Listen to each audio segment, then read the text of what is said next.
आता मला तुम्हाला विचारायचंय, काल परवा खेकडा मंत्री भलतच लागला बोलायला. आता मला तुम्हाला 2-3 उदाहरणं द्यायचे. बॉयलर कोंबडीचं अंड माहिती आहे का हो तुम्हाला? माहिती आहे का? त्याला बाप असते का हो? अरे विचारायला सांगा की. तुमचं जरशा गाईचं वासरू, त्याला बाप असते का हो? असते का? मग अशी बॉयलर कोंबडीची अंडी, जरशा गाईची वासरं जर मला माझ्या बापाबद्दल बोलत असतील तर बापानो, तुम्ही कुणाच्या पोटी जन्म घेतलाय, मी कुणाच्या पोटी जन्म घेतलाय मला माहिती आहे. कृपा करून माझ्या वडिलांबद्दल बोलू नका ना. बरं, त्यांचं म्हणणं असं आहे की माझ्या वडिलाच्या हत्येचं राजकारण ओमराजे करतो. अरे राजेसाहेब जिवंत असते तर हा ओमराजे बघायला बी भेटला नसता ना. कशाला माझं इंजिनिअरिंग करून मी काम केलं असतं ना. मी आलो कुणामुळं? बरं, त्याच्या पुढचं माझं म्हणणं आहे की आजपर्यंतच्या भाषणात, आत्ताच्या ह्या निवडणुकीत मी एकदा तरी काढला का हो विषय?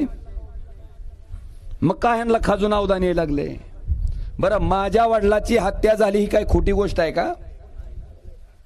कशामुळं झाली?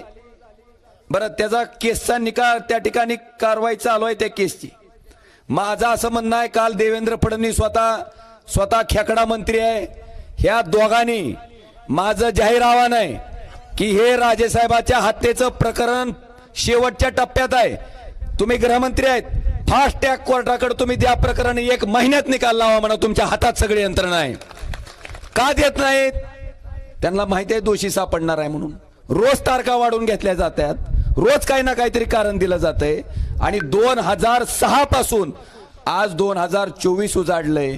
फक्त प्रकरण वाढवायचं काम होतंय. आता सरकारी यंत्रणा तुमच्या बाबतीत आहे, तुमचं सरकार आहे, सगळं तुमच्या ताब्यात आहे, केंद्रातलं बी राज्यातलं बी.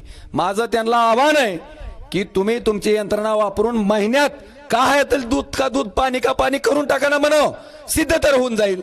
पण कृपा करून मला डागण्या द्यायचं काम करू नका. दुसरं, तिसरंच लागलं बुकायला.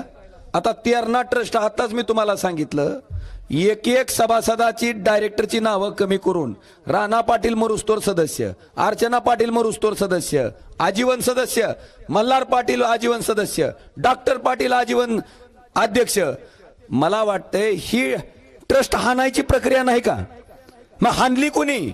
ह्या ट्रस्टच्या बाबतीत कैलासवासी पवनराजे निंबाळकर साहेबांनी कोर्टात प्रकरण दाखल केलं होतं. राजेसाहेब वारल्याच्या नंतर 13व्या दिवशी ती प्रकरण काढून टाकण्यात आलं.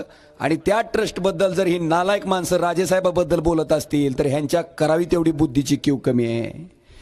राजेसाहेबाबद्दल डीसीसी बँकेचा आरोप तुम्ही केला. नागपूर उच्च न्यायालयाचा निकाल ऐका, त्याच्यात राजेसाहेबांच्या बाबतीत क्लीन चिट दिले, स्पष्ट सांगितलंय की उस्मानाबाद डीसीसी बँकेचा ह्याच्यात कसल्याही प्रकारचा दोष नाही. आणि हे सगळेच्या सगळे पैसे नागपूर डीसीसी बँकेनं परत कुणाला द्यावे?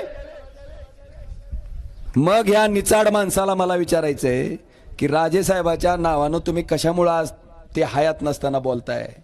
आणि माझं त्यांना जाहीर आव्हान आहे की काल जी काय तानाजी सावंत वकलेत, त्याच्याबद्दल उद्याच्या येणाऱ्या निवडणूक व्हायच्या आधी राणा पाटलानं आणि तानाजी सावंत साहेबांनी दोघांनी बी जी काय वकावकी केली त्याच्याबद्दल मी जे आवाहन केलंय ह्याच्या बाबतीत जाहीर प्रेस घेऊन सांगावं आणि मग राजेसाहेबांवर आरोप करावे.